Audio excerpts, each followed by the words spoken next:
On a contraint mon maître, l'un des plus grands professeurs de sciences sociales que la Terre ait jamais porté, Jean-Marc Ella, à aller mourir en exil au Canada. Claude Atangana, il y a eu quoi pour ça? On a tué Thierry et on a tué le journaliste Zogo. Sous nos yeux, il y a eu quoi pour ça? On a tué Samuel Ouazizi, il y a eu quoi pour ça?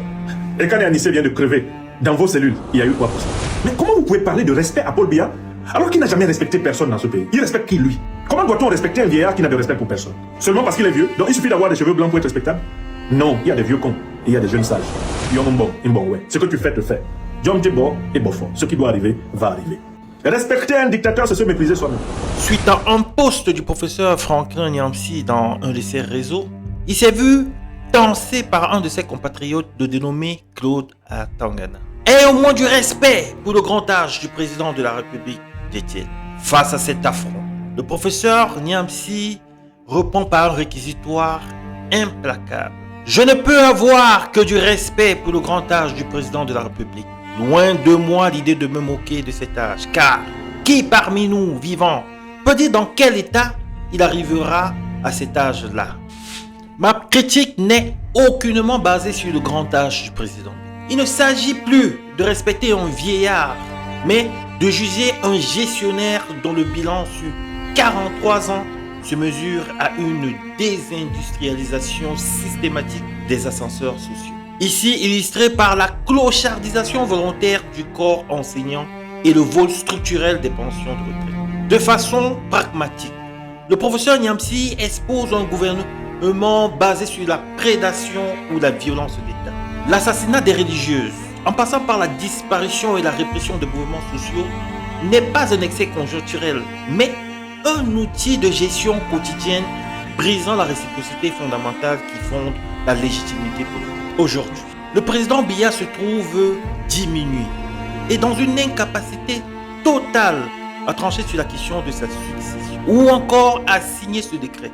Ce fameux décret qui le réduirait à une figure décorative. Car par ce décret, il conférerait ainsi tous ses pouvoirs à un vice-président qui pourrait bien se passer de lui à l'avenir. Mesdames et messieurs, ce réquisitoire du professeur Franklin Nyamsi est à écouter et à réécouter.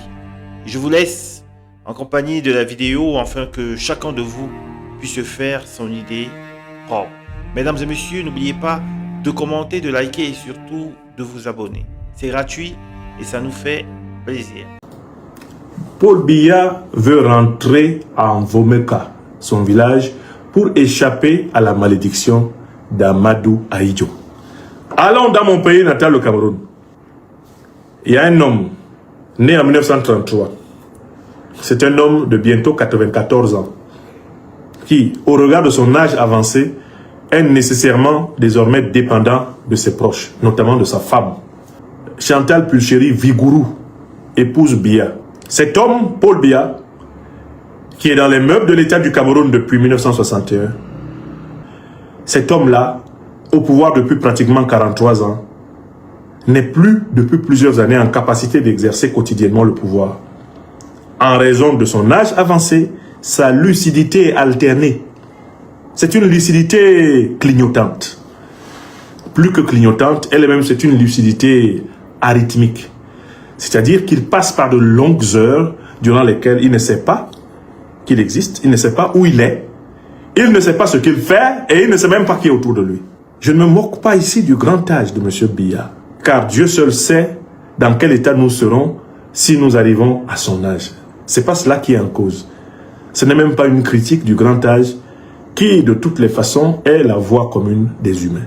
Mais c'est une critique de l'irresponsabilité, du manque de sagesse de ce vieillard, qui, au lieu de se consacrer à transmettre dans la paix un Cameroun viable, pas seulement à sa famille, mais à toute la communauté des Camerounaises et des Camerounais, s'acharne à s'accrocher comme une sangsue, à mourir au pouvoir, quitte à ce que le pays brûle.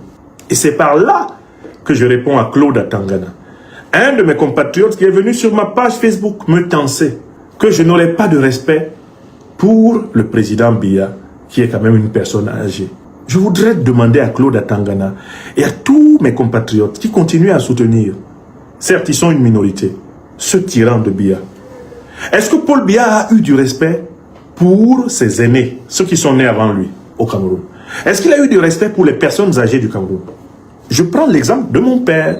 Mon père a travaillé comme ouvrier à la société Bata Cameroun, société de chaussures canadienne, de 1970 pratiquement jusqu'à 1987. Avant cela, il avait exercé comme ouvrier dans beaucoup d'autres usines et il avait cotisé pour sa retraite. Mon père est mort le 6 avril 2018 sans avoir perçu un seul mois de sa retraite. Je demande à Claude Atangana, Claude Atangana, est-ce que je dois respecter un vieillard qui a volé la retraite de mon père? Et cette question, beaucoup de Camerounais, des millions de Camerounais peuvent la poser. Car des millions de Camerounais se sont fait voler leur retraite par le régime de Paul Biya. Si vous êtes une personne âgée aujourd'hui au Cameroun, vous avez travaillé comme mon père, 30, 35, 40 ans. Vous n'avez pas perçu un seul mois de votre retraite avant de mourir. Pourquoi vos enfants devraient respecter celui qui a volé votre retraite? Voilà la question pratique que je pose à mon compatriote Claude Atangana. Comment osez-vous demander qu'on respecte Biya alors qu'il ne nous a même pas respectés? Paul Biya a-t-il respecté les différentes corporations du Cameroun? N'est-ce pas le président de l'appauvrissement des enseignants? Quand j'étais élève dans les années à fin 70-80, mes professeurs avaient une bonne condition de vie. Paul Biya a expressément clochardisé tous les enseignants du Cameroun parce qu'il estimait que les enseignants bien formés étaient une source de conscientisation pour le peuple et que la conscientisation du peuple rendait impossible la dictature. Il a détruit les enseignants. Celui qui était le principal représentant du syndicat national des enseignants du supérieur, le professeur John Gwanedi Poko, Paul Biya lui a fait couper les doigts de la main à la machette par sa milice à l'université. Il a détruit l'université, il a détruit l'école camerounaise, il a détruit l'ascenseur le plus naturel que les Camerounais utilisaient pour parvenir à la reconnaissance sociale, économique, politique. Il a détruit l'école. Et il a fait exprès. Je demande à Claude Atangana et à tous ceux qui disent qu'il faut respecter Paul Biya. Comment voulez-vous qu'on respecte quelqu'un qui a détruit l'école du pays? Quelqu'un qui a fait que les enseignants qui, dans les années 80, je prends ici les enseignants, par exemple de lycée, au Cameroun, tous mes professeurs disposaient d'un moyen de transport. Ils avaient soit une très belle moto, soit une voiture. Ils avaient une résidence de leur rang, parce que les professeurs de l'enseignement secondaire, c'est minimum niveau Bac plus 5.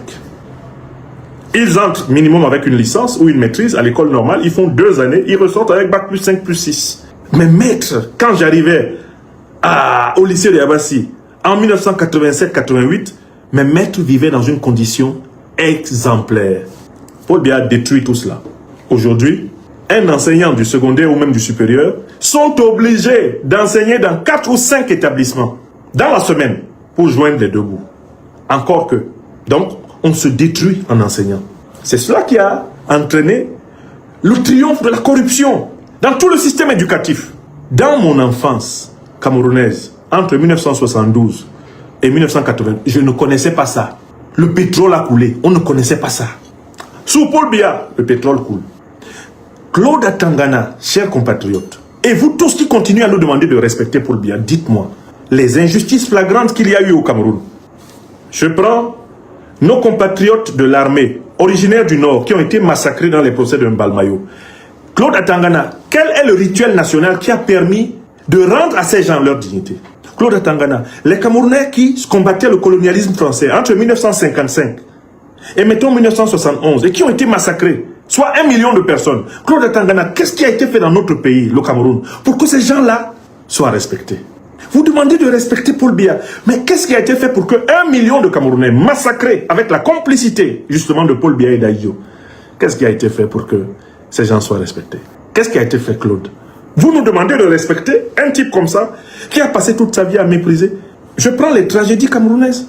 Dans les années 90, dans le cadre des revendications dites démocratiques, etc., plusieurs Camerounais ont trouvé la mort. Claude Atangana et tous ceux qui pensent comme lui, dites-moi dans quelle maison camerounaise Paul Biya est entré pour demander pardon? Dans quelle maison Paul Biya est entré pour tenir un langage d'apaisement, de réconciliation et de transcendance? Où? Paul Biya est entré où? Les 9 disparus de Bepanda. Les religieux qui ont été assassinés au Cameroun. Claude Atangana, dis-moi mon frère. On a assassiné les sœurs de la congrégation religieuse de Djoum. Parce qu'elles détiendraient à l'époque un secret que la première dame, Jeanne-Irène Biya, leur aurait confié. On a assassiné Monseigneur Plumet en Gaoundéré. Personne n'a retrouvé ceux qui les ont tués. On a assassiné le savant camerounais Angel Benvin à Yaoundé. Personne n'a retrouvé ni condamné ceux qui l'ont tué. On a assassiné Monseigneur Bala sous nos yeux. On a contraint mon maître, l'un des plus grands professeurs de sciences sociales que la terre ait jamais porté, Jean-Marc Ela, à aller mourir en exil au Canada. Claude Atangana, il y a eu quoi pour ça? On a tué Thierry et on a tué le journaliste Zogo. Sous nos yeux, il y a eu quoi pour ça? On a tué Samuel Ouazizi, il y a eu quoi pour ça? Et quand Anissé vient de crever dans vos cellules, il y a eu quoi pour ça? Mais comment vous pouvez parler de respect à Paul Biya alors qu'il n'a jamais respecté personne dans ce pays? Il respecte qui, lui? Comment doit-on respecter un vieillard qui n'a de respect pour personne? Seulement parce qu'il est vieux? Donc il suffit d'avoir des cheveux blancs pour être respectable? Non, il y a des vieux cons et il y a des jeunes sages. Il y a des vieux cons et il y a des jeunes sages. Le respect dû aux anciens est proportionnel à leur sagesse. Il n'y a pas de respect qui soit dû aux anciens uniquement en raison de la couleur de leurs cheveux. Yom bon, ouais. Ce que tu fais, te fait. Yom te bo et bofo. Ce qui doit arriver, va arriver. Disent les anciens. Dans nos langues, Bassa, Bantou et Betiboulou. Waworunga. Claude Atangana, Waworumban. Vous venez sur nos pages nous demander d'accorder à Paul Biya un respect qu'il ne nous a pas accordé. Nous sommes une diaspora de 3 à 4 millions de Camerounais. Qu'est-ce que Paul Biya aura fait pendant ces 43 ans pour montrer à cette diaspora qu'il la reconnaît? Claude, pourquoi vous êtes aussi méchant?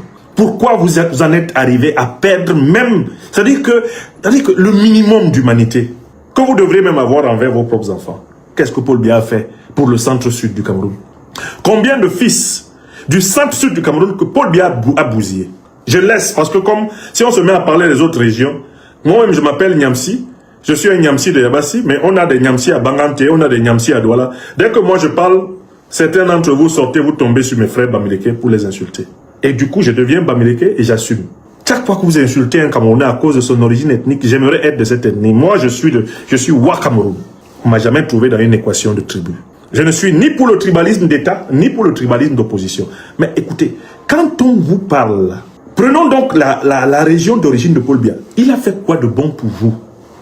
Parce qu'au fond, Claude Atangana, l'erreur que vous faites, c'est de penser que ce gars-là était au pouvoir pour vous et qu'il va transmettre le pouvoir à quelqu'un qui sera comme vous. Mais vous-même là, vous avez tiré quoi de ça? Qu'est-ce que vous tirez du fait que nous n'ayons pas une autoroute normale entre Douala et Yaoundé? Que de Douala jusqu'à Maroua, nous n'ayons pas des autoroutes. Qu'est-ce que vous tirez du fait que nous n'ayons pas un chemin de fer qui se soit prolongé de Ngaoundéré à Maroua ou à Kousseri? Qu'est-ce que vous tirez du fait que nous n'ayons pas partout des hôpitaux de qualité, que nos universités ne soient pas citées parmi les meilleures au monde? Vous, Claude Atangana et tous les autres qui soutenaient Biya, vous tirez quoi de cette méchanceté? Si ce n'est simplement le plaisir de voler l'argent public et de le gaspiller sans jamais provoquer un changement qualitatif et amélioratif de notre peuple. Oh Claude, j'ai eu mal au cœur quand j'ai lu ton commentaire, mon frère. Je ne te connais pas personnellement, mais j'ai vécu ce commentaire comme une humiliation personnelle, comme une humiliation de notre peuple, comme une humiliation de l'intelligence camerounaise. Parce que individuellement pris, les Camerounais ne sont pas des cons. Collectivement, oui. Faisons notre autocritique. Hein. Individuellement pris, les Camerounais sont brillants. Hein. Vous savez, j'étais assis l'autre jour avec ma sœur bien-aimée, la combattante de liberté, Nathalie Yambe, à l'Institut des peuples noirs, Farafina, au Burkina Faso. Et je me suis assis, je n'ai même pas dit ça à Nathalie. Je me suis assis, j'ai regardé. Dans le nombre que nous étions là, en dehors des Burkinabés qui sont normalement la majorité des membres de l'Institut, mais en fait, nous, les Camerounais là, on est les seuls à être les plus nombreux. De tous les étrangers qui sont présents dans l'Institut des peuples noirs, le président du Faso a pris sa plume et il a nommé 2 Camerounais. Et il a nommé Nathalie Yambe. Je me suis dit, mais comment ça peut être possible que quand il faut défendre les peuples noirs, le président d'un pays, le Burkina Faso, trouve qu'il y a 2 Camerounais valables. Il nomme Nathalie Yambe et moi. Mais dans mon propre pays, il n'y a pas un seul institut. Dans mon pays natal, il n'y a pas un seul institut qui soit dédié à la même cause. C'est pas honteux. Ça veut dire que le président du Faso a le chic de pouvoir voir qu'il y a ce Camerounais là, il y a cette Camerounaise là. Je les amène dans l'institut. Paul Biya n'est pas capable de créer l'équivalent. Il n'est pas capable de créer la même dynamique au Cameroun. Donc, Claude Atangana, mon cher frère, vous demandez qu'on respecte donc quoi? Les Camerounais meurent sur la route du Sahara. En traversant la Méditerranée, les Camerounais meurent à foison. Je ne parle pas de ceux qui meurent dans les hôpitaux, Paul Biya s'en fout. Qui meurent quand il y a des accidents de la route, Paul Biya s'en fout. Qui meurent quand il y a des accidents de train, occasionnés par la négligence du régime Biya, Paul Biya s'en fout. Les Camerounais se noient dans la Méditerranée. Les Camerounais sont remplis dans les centres de rétention. En France, en Belgique, partout en Europe, les Camerounais sont prisonniers, Paul Biya s'en fout. Les Camerounais sont capturés au Maghreb, utilisés comme esclaves, maltraités, abusés sexuellement jusqu'au fin fond du Moyen-Orient. Paul Biya s'en fout. Claude Atangana, tu me demandes de respecter le monsieur là, pourquoi? Pourquoi tu me fais ça? Pourquoi tu me fais ça, Claude Atangana? Pourquoi tu te moques de moi à ce point? Est-ce que vous savez que c'est vous qui provoquez les rébellions? C'est des gens comme vous là qui provoquent les rébellions dans le pays. Peut-être parce que les rébellions vous arrangent. Vous aimez que le pays soit à feu et à sang? Ça vous plaît que le pays soit à feu et à sang? Les problèmes qu'on a avec Boko Haram au nord, ça ne suffit pas. Le problème qu'on a avec les Ambazoniens au sud-ouest, nord-ouest, ça ne vous suffit pas. Vous continuez avec ce langage d'arrogance, comme si le pays était votre chose et que les autres sont là pour vous accompagner. Claude, c'est bien ce que tu fais là. C'est bien ce que vous faites. Vous qui continuez avec arrogance de nous dire qu'il faut respecter Paul Biya, alors que vous savez qu'il n'a respecté personne. Vous ne nous respectez pas. Je vous comprends, parce que l'exercice du pouvoir rend arrogant. L'illusion d'être membre d'un pouvoir peut rendre arrogant. Je vous comprends. Mais respectez quand même au moins l'histoire du Cameroun. Paul Biya maintenant se met à trembler et à pisser dans ses frocs à Genève. Il harcèle tout le monde qui veut rentrer en Vomeka parce qu'il se rend compte qu'il risque de mourir à Genève. Et que s'il meurt à Genève, on peut ne pas le ramener au Cameroun. Mais écoutez, est-ce que Paul Biya peut respecter au moins sa propre histoire, lui, Paul Biya? Celui qui lui a transmis le pouvoir, bien sûr sous la pression de la France, Ahidjo. Il est enterré où? Ahidjo est enterré où? Écrivez ici. Ceux qui savent où Ahidjo est enterré, écrivez. Ahidjo, le premier président du Cameroun, imposé par la France. Quand il est décédé en 1987, Paul Biya a refusé que ce monsieur ait des obsèques nationales au Cameroun. Vous savez où il est enterré? Écrivez. Il est enterré où? Le premier président de la République du Cameroun, imposé par la France, est enterré où? Il est enterré au cimetière de Dakar Yoff au Sénégal. Et ce n'est pas faute d'avoir voulu être enterré chez lui au Cameroun. Que ce soit par ses dernières volontés ou par sa famille, Amadou Ahidjo, un valet de la France-Afrique qui a participé au massacre de plus d'1 million de Camerounais, avait demandé qu'après sa mort, au moins, on le ramène pour l'enterrer chez lui. Et que comme c'était son propre premier ministre qui était encore président de la République au Cameroun, on lui accorde des obsèques nationales en tant que chef de cette République bananière. Paul Biya a refusé. Paul Biya que vous voyez là a refusé que l'homme qui a démissionné le 6 novembre 82 pour que lui, il s'asseye sur le trône, il a refusé qu'on enterre le monsieur. Le type est mort. Même s'il y a eu des problèmes entre vous, maintenant qu'il est mort, c'est peut-être une occasion, non? De faire preuve de grandeur et de le faire enterrer. Paul Biya a refusé. Maintenant, il est à Genève, en Suisse. Et il passe son temps à tanner le cuir aux gens. Je dois rentrer en Vomeka.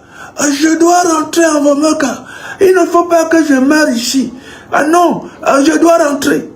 Le problème, c'est que son clan, qui le tient en otage, lui demande de signer le décret et de nommer le vice-président que l'une ou l'autre des coteries de clans qui le tiennent en otage veulent. Parce que Paul Biya a un problème. Il a déjà écrit un décret là pour nommer son fils. Et il y a des gens qui sont contre. Mais les gens qui sont contre ne veulent pas qu'il rentre. On lui dit, signe donc d'abord le décret qui dit que tu nommes plutôt tel comme vice-président et puis on rentre. Tu meurs. Je ne peux pas signer ça. On dit, si tu ne peux pas signer ça, tu vas rester ici. Tu vas mourir ici, on va t'enterrer en Suisse. Atangana, vous voulez qu'on ait pitié de Paul Biya quand il fait des cauchemars? Il a été bon envers nous. Les cauchemars de Paul Biya dérangent qui? C'est son problème. Que Paul Biya cauchemarde, c'est le cadet des soucis des Camerounais. D'ailleurs, même certains Camerounais sont heureux. Car il faut quand même qu'à un moment donné, on paye pour le mal qu'on fait sur la terre. La justice de Dieu est imparable. Mais parfois, pour nous autres humains, déterminés par l'espace-temps terrestre, cette justice est trop lente. Et que bien se mettre à faire des cauchemars, mais ça, c'est très bien. Pour beaucoup de Camerounais, d'ailleurs, l'écrasante majorité est contente. Les Camerounais disent, ah bon, lui aussi. Donc, il avait cru que ça ne peut pas lui arriver. Hein? Oh. Donc, lui aussi, il a peur de la mort. Ouais, dis donc. C'est ce que les Camerounais disent. Hein. Claude Atangana, je ne sais pas si vous êtes au courant. Hein. C'est ce que les Camerounais disent. Les Camerounais sont assis sur leurs cailloux. Il monte, il descend, il monte, il descend, ça va arriver. Il descend, il monte, il descend, ça va arriver. Il descend, il monte, il descend. Ou bien on chante. Katopila muna yaounde mona. Bebele jom te boy bofo. Amama jom te boy bofo. Oui, ce qui doit arriver va arriver. Hein. On ne peut pas être méchant envers tout le monde comme ça et espérer. Espérer quoi? Respect. Est-ce que vous savez, finissons par cette notion de respect. Non, Claude Atangana, je ne le connais pas, c'est un type qui est venu commenter sur ma page Facebook. Et c'est lui qui m'a donné envie d'en parler ce soir, de dire que, mais les gars, arrêtez quand même, ne demandez pas qu'on respecte un type qui nous a truandés. Moi, je fais partie de ceux qui considèrent que Biya m'a volé une partie de ma vie. Parce qu'une bonne partie de ma vie, j'aurais dû la passer dans mon pays sans être persécuté. C'est à cause de lui que j'ai dû partir en Côte d'Ivoire, partir en France, et revenir maintenant au Mali, c'est à cause de Biya. Je lui demande de renouveler mon passeport là depuis 2019, 2018, 2019, il refuse. Pas question. Voilà, voilà des gens comme ça, après il faut le respecter. Respecter quoi? Mais il faut être sado-maso pour respecter un type qui a passé toute sa vie à persécuter tout le peuple. Vous êtes comment, non? Un peu de sérieux quand même. Même dans sa propre famille, il y a des gens qui lui en veulent. Même sa propre fille Brenda lui en veut. Un jour même peut-être on entendra Franck Biya dire qu'il en veut à son père. Parce que ça n'a pas été facile d'avoir ce type-là comme père. Hein. Vous pensez que ça a été facile pour ses enfants? Et il va les laisser dans une guerre civile. Il va les laisser dans une affaire où on risque de les dépiécer en 1000 morceaux. Vous pensez que ça c'est... Est-ce que ça c'est un papa, un bon père même? Ah, il faut le respecter. J'aimerais bien avoir du respect pour le président Biya. Mais le respect, le principe du respect, dans toutes les philosophies du respect, notamment dans la philosophie kantienne, c'est le principe de réciprocité. C'est la règle d'or. Ne faites point aux autres ce que vous ne voudriez point que les autres vous fissent. Oui! Le respect, il n'est pas unijambiste. Le respect a deux pieds. Parce que la vie, c'est comme les testicules du cochon. Ça balance à gauche, ça balance à droite. C'est comme le respect. Tu ne respectes pas les gens de ta génération. Tu les as abandonnés. Les vieillards sont abandonnés au Cameroun. Tu ne respectes pas les travailleurs. Tu te fous de leurs problèmes. Tu ne respectes pas la diaspora. Tu te fous de ses problèmes. Les malades, tu ne respectes pas. Tu te fous de leurs problèmes. Et puis toi, tu as des partisans. Respectez-le. Respectez-le. Pourquoi? Pourquoi respecter quelqu'un qui a détruit notre vie? Il n'a même pas été capable d'enterrer quelqu'un qui lui a transmis le pouvoir. Vous le respectez pourquoi? Oui, vous le respectez pourquoi? Respecter un dictateur, c'est se mépriser soi-même. Respecter quelqu'un de nuisible à la communauté, c'est avoir du mépris pour soi-même. C'est tout. Pour que quelqu'un mérite du respect, il faut qu'il pose des actes en faveur de la communauté qui lui rendra en retour le respect. Le respect, il n'est pas unidirectionnel. Il est bidirectionnel et il s'appelle va et revient. Oui, c'est aller-retour, le respect. Comme l'a dit Henri Estienne, courtoisie qui ne vient que d'un côté ne peut longuement durer. Oui, donc je conclue ce sujet en disant que le président du RDPC, Biya Paul, aujourd'hui otage de son clan, va sans doute assister impuissant, s'il est vivant, au moment où cela arrivera, au déclenchement de la guerre successorale entre ses héritiers. Le peuple camerounais doit pouvoir compter sur ses forces panafricaines, de la société civile et sur les forces patriotiques de tous les corps de défense et de sécurité.